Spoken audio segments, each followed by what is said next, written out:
Hello class 8th student. Now today we'll start the revision part 3 जिसमें हम question 21 to 30 question का revision करेंगे. Okay. First question fill in the blanks. First question क्या हमारा fill in the blanks. First है a polygon having 9 side is called. अब आपको polygon मैंने बताया था. पॉलीगन क्या होता है. थ्री और थ्री से ज़्यादा साइड्स वाले फिगर को हम क्या बोलते हैं, पॉलीगन बोलते हैं. सारे क्या आते हैं, पॉलीगन में आते हैं, जिसमें एंगल, साइड्स एंड वर्टेक्स सारे क्या होते हैं हमारे इक्वल होते हैं. अगर नाइन साइड्स है तो 9 वर्टेक्स हो गए और 9 एंगल होंगे. Okay student. तो जो 9 साइड से बना हुआ पॉलीगन उससे क्या बोलते हैं हम, नेनागोन.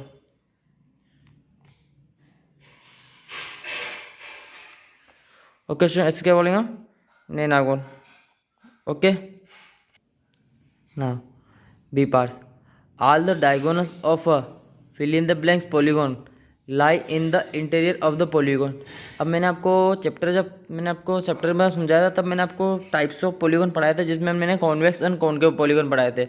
अब वो कॉन्वेक्स पॉलीगन में क्या होता है, हमारा कोई पॉलीगन है और वो कॉन्वेक्स होगा तो उसके डायगोनल सारे हमारे इंटीरियर होंगे, इंटीरियर ऑफ द पॉलीगन के अंदर होंगे. तो हमारा इसका क्या आएगा answer,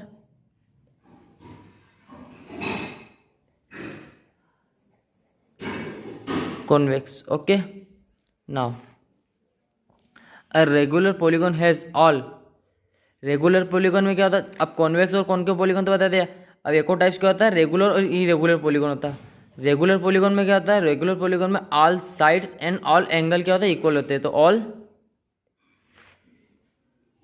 all sides, all angles क्या होंगे, are equal. The number of diagonals of a polygon. अब आपको नंबर ऑफ जैसे किसी भी पॉलीगन में आपको डायगोनल के नंबर फाइंड करना है कि इसमें कितने डायगोनल ड्रॉ करते हैं. तो जैसे आपको एन साइड्स गिवन है, अब एन साइड्स में हम कितने डायगोनल ड्रॉ कर सकते हैं, तो उसका फॉर्मूला क्या होता है हमारा, n-3/2. ओके, ये हमारा फॉर्मूला होता है. Okay student. तो इसको यहाँ ये आएगा फिल इन द ब्लैंक्स में. लास्ट क्या हमारा, the measure of each exterior angle of a regular hexagon. अब हेक्सागोन किसे बोलते हैं, जिसमें हमारी 6 साइड होती है, जिसमें हमारी 6 साइड होगी, क्या होता है हमारा हेक्सागोन होता है. अब हमें पता है कि एक्सटीरियर एंगल, पॉलीगन के एक्सटीरियर एंगल का सम कितना होता है हमारा, 360 होगा. और हमारा हेक्सागोन में कितनी साइड होती है, 3 साइड है. तो हम 360 में 6 का डिवाइड करेंगे तो हमारा ईच एंगल कितना आ जाएगा, हमारा 60 डिग्री आ जाएगा. तो ईच एंगल हमारा क्या आ जाएगा, 60 degree. Okay student. Now question number 22. क्या question number 22, the sum of all exterior angle. क्या दिया हमारा, sum of all exterior angle of a polygon is equal to the how many right angle. अब हमें पता है कि पॉलीगन के एक्सटीरियर एंगल का सम कितना होता है हमारा, 360 होता है. और हमारा एक राइट एंगल कितने का होता है, 90 डिग्री होता है. अब हमारे सारे कितने 90 डिग्री होंगे कि एक एक्सटीरियर एंगल का सम बनेगा. तो क्या होगा, सबसे फर्स्ट हमारे we know that the sum of all exterior angle of a polygon क्या होता है, 360. हम जब जानते हैं कि पॉलीगन के एक्सटीरियर एंगल का सम कितना होता है, 360 degree. We also know that right angle is 90 degree. Right angle क्या था, राइट एंगल. तो हाउ मेनी राइट एंगल, एक पॉलीगन में हाउ मेनी राइट एंगल, कितने राइट एंगल होंगे, तो 360/90. तो 0 से 0 कट हो जाए, 9 4 जा 36. तो कितने, 4 राइट एंगल के बराबर हमारा एक्सटीरियर एंगल का सम होगा. Okay student. Now question number 23. Right definition of a polygon. ताकि पॉलीगन की डेफिनेशन करनी हमको, एंड कॉन्वेक्स एंड कॉनकेव की polygon, and regular and irregular की हमको डेफिनेशन फाइंड करनी है. ओके. और इसका हमें फिगर भी ड्रॉ करना है. तो फर्स्ट क्या हमारा पॉलीगन क्या होता है. अब polygon is called closed. Polygon क्या है, क्लोज 2 डायमेंशनल शेप है. क्या होता है, अगर हमारा क्लोज शेप किसे कहते हैं, जिसका फर्स्ट पॉइंट और उसका एंड पॉइंट दोनों एक ही जगह पे मीट करता है, वो क्या होता है, क्लोज फिगर होता है. तो ऐसा क्लोज फिगर जिसमें हमारे 2 डायमेंशनल होती है, एक तो 2D शेप होता है, 3D शेप होता है. तो हमारा 2D शेप होता है और उसमें क्या 3 और मोर स्टेट साइड, मतलब 3 से ज़्यादा स्टेट साइड होती है. जैसे सबसे 3 साइड किस में होती है, ट्रेंगल में होती है. तो सबसे कम साइड वाला हमारा पॉलीगन कौन सा हो जाएगा, ट्रेंगल हो जाएगा, 1 2 3. ओके. और 3 से ज़्यादा साइड से बहुत हेक्सागोन, पेंटागोन कुछ भी हो सकता है. Okay. Sides. The number of sides of a polygon will always be equal to its number of vertex and angle. अब क्या होता है, जितनी साइड होगी ना पॉलीगॉन की उतने ही हमारे एंगल होंगे और उतने ही हमारे वर्टेक्स होंगे। जैसे ट्रायंगल में क्या होते हैं, ट्रायंगल में हमारे 3 साइड्स होती है, तो 3 एंगल भी होंगे और 3 वर्टेक्स भी होंगे। वर्टेक्स क्या होते हैं, कोने, इन कोनों के बोलते हैं हम वर्टेक्स बोलते हैं। Okay student. नाउ अब इसके टाइप से कॉन्वेक्स पॉलीगॉन। कॉन्वेक्स पॉलीगॉन में क्या होता है, each interior angle is less than 180 degree. अब जैसे कि आपका कोई भी पॉलीगॉन है, ठीक है, जैसे कि हमने ट्रायंगल ही सपोज किया, ओके, इसमें सारे एंगल क्या होंगे हमारे 180 डिग्री से लेस देन होंगे। तो कॉन्वेक्स पॉलीगॉन में क्या होते हैं, सारे एंगल क्या होते हैं 180 डिग्री से लेस देन होते हैं। All the vertices of a polygon will point outward. अब क्या होता है, जो वर्टिसेस होती है आउटवर्ड होती है, जैसे बाहर की ओर होती है, 1 2 3 1 2 3 4 ये सब बाहर की ओर वर्टिसेस है। जैसे कॉन्वेक्स पॉलीगॉन, कॉनकेव पॉलीगॉन में ड्रॉ करा है, इसमें वर्टेक्स क्या अंदर की ओर ड्रॉ है, और हमारे कॉन्वेक्स क्या होती है सारी आउटवर्ड होती है। और no diagonal goes outside the figure. जैसा कि हमने अभी एक फिल इन द ब्लैंक्स में हमें ये second fill in the blanks क्या होता है, the diagonals of a convex polygon lie in the interior of the polygon. मतलब कॉन्वेक्स पॉलीगॉन के डायगोनल क्या होते हैं, फिगर के अंदर ही होते हैं, फिगर के बाहर नहीं जाते। तो ऐसा ही हमारे थर्ड पॉइंट है। Okay student. Now concave polygon में क्या था, even when the interior angle is greater than 180 degree. क्या होता है कॉनकेव पॉलीगॉन में कि एक एंगल हमारा क्या होता है 180 डिग्री से ज़्यादा होता है। हमारे कॉन्वेक्स में क्या होता है, सारे एंगल हमारा 180 डिग्री से लेस देन होते हैं, बट कॉनकेव में क्या होता है एक एंगल हमारा 180 डिग्री से ज़्यादा होता है। जैसे मैंने आपको ड्रॉ कर रखा है, ये क्या है हमारा 180 डिग्री से ज़्यादा का एंगल है। इफ़ सेकेंड पॉइंट क्या हमारा, इफ़ वन नाइदर और नॉट पॉइंट आउटवर्ड। इसमें हमारा एक पॉइंट हमारा अंदर की ओर होता है, जिसमें जैसे हमारे 1 2 3 4 ये 4 पॉइंट तो हमारा बाहर की ओर है, मतलब वर्टेक्स, बट एक वर्टेक्स क्या होता है हमारा अंदर की ओर होता है ना। ओके, जैसे कि हमारा एक वर्टेक्स अंदर की ओर है। डायगोनल गोस आउटसाइड, इसमें क्या डायगोनल हम ड्रॉ करेंगे तो हमारा बाहर की ओर ड्रॉ हो सकता है, क्योंकि हमारा एक डायगोनल यहाँ से हम यहाँ से ड्रॉ करेंगे तो बाहर की ओर आता है। ओके स्टूडेंट, तो हमारा कॉनकेव और कॉन्वेक्स पॉलीगॉन हो गया। Okay student. नाउ नेक्स्ट हमारा रेगुलर पॉलीगॉन क्या था, in a regular polygon all sides and all angle are equal. Regular polygon में क्या आता है, सारी साइड्स और सारे एंगल क्या आते हैं इक्वल होते हैं। जैसे ये वाली साइड, ये साइड और ये साइड, ये सारे साइड क्या होंगे इक्वल होंगे। ये तीनों साइड भी इक्वल होगी, इनके एंगल भी क्या होंगे इक्वल होंगे। ये 60 डिग्री तो ये भी 60 डिग्री, ये भी 60 डिग्री होगा। ओके स्टूडेंट, तो क्या होता है रेगुलर पॉलीगॉन में हमारा अगर पेंटागन है तो 5 साइड इक्वल होगी और 5 एंगल एक जैसा होंगे। ओके स्टूडेंट, वो हमारा रेगुलर पॉलीगॉन होता है। और इरेगुलर पॉलीगॉन क्या होता है, जिसमें साइड्स और एंगल क्या होते हैं अनइक्वल होते हैं, जो मतलब इक्वल नहीं होते, आर नॉट इक्वल। ओके, जैसे आपको एक पॉलीगॉन ड्रॉ करा होता है, ये साइड अलग है, ये साइड अलग है, इन सारी साइड की लेंथ अलग है, तो इनके एंगल भी डिफरेंट हो गया। Okay student. Now question number 24, how many diagonal does a polygon with 12 sides have. जैसे कि मैंने आपको एक फिल इन द ब्लैंक्स में बताया था कि जैसे एन साइड से, तो हमारा एन साइड से तो n-3/2। अगर यहाँ पे n की प्लेस पे 12 होता तो हमारा n की प्लेस पे हमारा 12 आ जाता, हमें पता चल जाता कि कितने डायगोनल्स 12 साइड वाले फिगर में हम कितने डायगोनल ड्रॉ कर सकते हैं। उसी तरह से क्वेश्चन है। Okay, how many diagonal does a polygon with 12 sides have. अब जैसे कि हमको पता है कि गिवन साइड कितनी हमारी 12 है, तो n के प्लेस पे क्या हो जाएगा हमारा 12 हो जाएगा। तो नंबर ऑफ डायगोनल निकलने का फॉर्मूला क्या हमारा n-3/2। तो n के प्लेस पे क्या आ जाएगा हमारा 12 आ जाएगा। 12 -3/2, 12 में 2 6 12 और 12 में से 3 -4 तो 9, 9 6 63। तो नंबर ऑफ डायगोनल कितना ड्रॉ कर सकते हैं 12 साइड वाले में हम 63 डायगोनल्स ड्रॉ कर सकते हैं। Okay, now question number 25। Question number 25 क्या, explain the meaning of each and draw the following shapes. Convex polygon, concave polygon, regular और इरेगुलर, ये सेम क्वेश्चन है 23 जैसा। ओके स्टूडेंट, आप उसी को अच्छे से समझना, इसको इसमें आपको करना होगा solve. Now question number 26, find the sum of all interior angle of the following polygon. जैसे कि आपके टू पॉलीगॉन दिए, एक ऑक्टागन और एक हेक्सागोन। ऑक्टागोन में कितनी साइड होती है हमारी 8 और हेक्सागोन में कितनी होती है 6 साइड। तो आपको क्या करना, find the sum of all interior angle.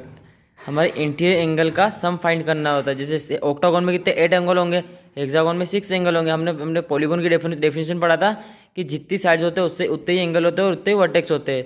Okay student, तो sum of the all interior angle का सम फाइंड करना ऑफ द फॉलोइंग। तो ऑक्टागोन, सबसे पहले ऑक्टागोन लेते हैं। ओके स्टूडेंट, तो we know that in octagon has 8 sides. Octagon में कितने, हम जानते हैं कि ऑक्टागोन में कितनी साइड्स होती है 8 साइड होती है। सो n = 8 हो जाएगा हमारा। तो sum of interior angle of octagon, तो ऑक्टागोन के सम ऑफ इंटीरियर एंगल का सम क्या था, हमारा फार्मूला होता है n - 2 × 180 डिग्री। ओके, और n माइनस टू इंटू 180, तो n के प्लेस पे क्या हो जाएगा हमारा 8 हो जाएगा, क्योंकि नंबर ऑफ साइड कितनी हमारी 8 है, तो 8 minus two is equal two into 180, तो 8 में से 2 माइनस हुआ 6 होगा, तो 6 इंटू 180, तो 6 का 180 से मल्टीप्लाई करेंगे तो 1080, तो हमारा ऑक्टागोन के इंटीरियर एंगल का सम कितना आएगा हमारा 1080। इसी तरह से आपको हेक्सागोन का भी निकालना है। हेक्सागोन में आपको बता देता हूँ 6 साइड होती है, 6 साइड होती है। ओके स्टूडेंट, तो आपको n की प्लेस में ओनली 6 पुट करना है, बाकी आपका सेम है। Okay student, now question number 27, what is the measure of each interior angle of a regular pentagon. अब आपको पेंटागोन दिया है, पेंटागोन में हमें 5 साइड्स, इसके नाम से हमको पता चल रहा है कि पेंटागोन में कितनी 5 साइड होती है। ओके स्टूडेंट, तो what is the measure of each interior angle. Each मतलब कुल टोटल कितने एंगल होते हैं हमारे पेंटागोन में 5, जितनी साइड होती है उतनी हमारी एंगल होंगे। तो हम क्या solution, okay, pentagon has 5 sides and 5 angle, कितने होंगे, कितनी साइड्स होती है 5 साइड होती है और 5 एंगल होते हैं। सो तो n की प्लेस पे क्या हो जाएगा 5 हो जाएगा, क्योंकि हमारा नंबर ऑफ साइड्स कितनी 5 है। तो sum of interior angle of a pentagon, सबसे फर्स्ट हमको क्या फाइंड करना पड़ेगा, पेंटागोन के इंटीरियर एंगल का सम फाइंड करना, मतलब पांचों एंगल का सम कितना होता है हमको फाइंड करना पड़ेगा। तो n माइनस टू इंटू 180, तो n की प्लेस पे 5 आएगा, तो 5 माइनस टू इंटू 180, तो 5 में से 2 माइनस होगा तो 3 रिमाइंडर बचा, 3 इंटू 180 इज इक्वल टू 540। तो हमारे पेंटागोन के इंटीरियर एंगल का सम कितना आया 540, बट हमको तो ईच एंगल फाइंड करना था। तो हमने लेट सपोज किया कि x be the measure of one angle, हमने सपोज किया कि एक एंगल क्या हमारा एक्स है, तो टोटल कितने 5 एंगल, तो टोटल कितने 5x हो गए, तो there is 5x is equal to 540, तो x is equal to 540 by 5, तो 5 से कट करेंगे तो x इज इक्वल टू 108 आ जाएगा डिग्री। तो हेंस क्या हो जाएगा, each angle of a regular pentagon क्या होता है हमारा, हर एंगल कितना हो जाएगा 108 डिग्री का हो जाएगा, 108 डिग्री का हो जाएगा। Okay student, now question number 28, the angle of a quadrilateral are 50 degree 80 degree and 75 degree respectively, find the measure of the fourth angle. Okay, हम सब जानते हैं कि क्वाड्रिलेटर में कितने एंगल होते हैं हमारे 4 एंगल होते हैं, क्योंकि क्वाड्रिलेटर में कितनी साइड होती है 4 साइड होती, तो 4 एंगल होंगे। तो आपको 3 एंगल गिवन है, 50 डिग्री 80 डिग्री एंड 75 डिग्री, और आपको फोर्थ एंगल क्या करना है फाइंड करना है। तो हमको पता है कि क्वाड्रिलेटर के टोटल एंगल का सम कितना होता है, 4 एंगल का सम कितना होता है हमारा 360 होता है। तो सबसे फर्स्ट क्या solve, we know that in quadrilateral है वो 4 एंगल, हम जानते हैं क्वाड्रिलेटर में कितने 4 एंगल होते हैं। तो गिवन एंगल कितना हमको, वन एंगल 50 डिग्री हमने सपोज किया, सेकंड एंगल हमने 80 डिग्री सपोज किया, थर्ड एंगल हमने 75 डिग्री सपोज किया, ये तीनों आपको गिवन है, और फोर्थ एंगल हमको फाइंड करना है। तो हमने क्वेश्चन मांग लिया। Okay, we also know that in in polygon and sum of interior angle is 360 degree. हमें पता है कि क्वाड्रिलेटर में के एंगल का सम कितना होता है 360 डिग्री होता है, तो हम 4 एंगल का सम कितना 360 होगा, तो 3 एंगल तो आपको गिवन है और फोर्थ एंगल को फाइंड करना है। तो 50 डिग्री 80 डिग्री 75 डिग्री को सम करेंगे तो 205 आएगा, 205 होगा तो इक्वल के अपोजिट जाएगा, तो 360 माइनस 205 आएगा, तो एंगल 4 कितना आ जाएगा हमारा 155। तो एंगल 4 कितना हो गया हमारा 155 आ जाएगा। ओके स्टूडेंट, ये हमने फोर्थ एंगल फाइंड कर दिया है। Okay student, now question number 29, क्या क्वेश्चन हमारा, find the measure of each exterior angle. अब आपको जैसे आपने यहाँ पे अभी ये फाइंड किया था कि find the sum of all interior angle, जैसे आपने इंटीरियर एंगल का सम फाइंड करा था, अब यहाँ क्या फाइंड करना आपको, find the measure of each exterior angle, मतलब एक्सटीरियर मतलब बाहर का एंगल मतलब फिगर के बाहर का angle of a regular polygon. अब आपको 8 साइड दिए और 10 साइड दिए, मतलब 8 साइड वाले तो ऑक्टागोन बोलते हैं और 10 साइड वाले को डेकागोन बोलते हैं। ओके स्टूडेंट, तो मैं आपको 8 साइड वाला करके बता रहा हूँ, 10 साइड वाला आपको सेम करना है, क्योंकि सेम प्रोसेस रहती है और कुछ भी नहीं रहता। ओके स्टूडेंट, तो therefore 8 side figure all called, हम क्या बोलते हैं उसको ऑक्टागोन बोलते हैं। There will be 8 exterior angle in octagon, तो कितने एक्सटीरियर एंगल हो जाएंगे हमारे 8 एक्सटीरियर एंगल हो जाएंगे। So we know that exterior angle of octagon क्या होता है हमारा 360, मतलब हमारे कोई सा भी पॉलीगॉन है उसके एक्सटीरियर एंगल का सम कितना होगा हमारा 360 होगा। तो सो अगर 360 सारे एंगल 360 है तो हमको एक एंगल फाइंड करना, तो हम इसमें 8 का डिवाइड कर देंगे, तो each exterior angle is equal to 8x is equal to 360 degree, तो 8 इसके डिवाइड में चल जाएगा, तो x is equal to 360 by 8, तो x की वैल्यू क्या आ जाएगी अपनी 45 हो जाएगी। तो each exterior angle of 8 sides polygon is 45 degree, her angle कौन सा हो जाएगा हमारा 45 डिग्री हो जाएगा। ओके स्टूडेंट, अब 10 साइड वाला आपको फाइंड करना है, कुछ नहीं, आप बस 8 की प्लेस पे आप 10 लिखना होगा कि सारा सेम रहेगा। और 10 साइड वाले को हम क्या बोलते हैं, डेकागोन बोलते हैं उस फिगर को। Okay student, now question number 30। क्या क्वेश्चन हमारा, the angle of quadrilateral are in the ratio. अब क्वाड्रिलेटर के एंगल का रेशियो दिया आपको 4:5, 1:4:5, 5:8 आपको चारों एंगल का रेशियो दिया है। Find the angle of quadrilateral. अब आपको क्वाड्रिलेटर का एंगल फाइंड करना है। तो क्या है, let the angle of quadrilateral be. हमने क्या सपोज किया है कि एक एंगल क्या है 1x, second 4x, third 5x और फोर्थ 8x हो जाएगा। ओके स्टूडेंट, ये हमारे 4 एंगल हो गए। और हम जानते हैं कि क्वाड्रिलेटर के एंगल का सम कितना होता है हमारा 360 डिग्री होता है। तो we know that sum of angle of quadrilateral 360 degree. So 1x, 4x, 5x और 8x इज इक्वल टू 360 हो जाएगा, क्योंकि हमारा 4 रेशियो दिया है 4 एंगल का। ओके, तो टोटल हमारा क्या 1 और 4 और 1 5, 5 और 5 10 और 8 18 हो जाएगा। तो 18x इज इक्वल टू 360 हो जाएगा। तो x इज इक्वल टू 18, इसके मल्टीप्लाई में तो डिवाइड में चल जाएगा इक्वल के अपोजिट। तो 360/80। अब इसको हम कट करेंगे, 18 1 जा 18, 18 2 जा 36 और 0। तो हमारा x की वैल्यू क्या आ गई 20 डिग्री आ गई। तो हम यहाँ पे x की वैल्यू पुट कर देंगे। तो 1x, फर्स्ट एंगल हमारा क्या 1x है, तो 1 × 20 is equal to 20 degree. Second angle क्या हमारा 4x, तो 4 × x is equal to 4 × 20 is equal to 80 degree. Third हमारा 5x है, 5 × x की वैल्यू क्या 20 है, तो 20 is equal to 100 degree. Fourth angle क्या हमारा 8x इज इक्वल टू 8 × 20, तो हमारा 160 डिग्री। तो हमारा फोर्थ एंगल, चारों एंगल फाइंड होगा। ओके स्टूडेंट, सो स्टूडेंट आपका ये रिवीजन पार्ट 3 भी कंप्लीट हो चुका है, जिसमें हमने क्वेश्चन नंबर 21 to 30 क्वेश्चन का रिवीजन किया है। ओके स्टूडेंट, नेक्स्ट पार्ट आपका रिवीजन 4th आएगा, जिसमें हम नेक्स्ट 10 क्वेश्चन का रिवीजन करेंगे। Okay, thank you student.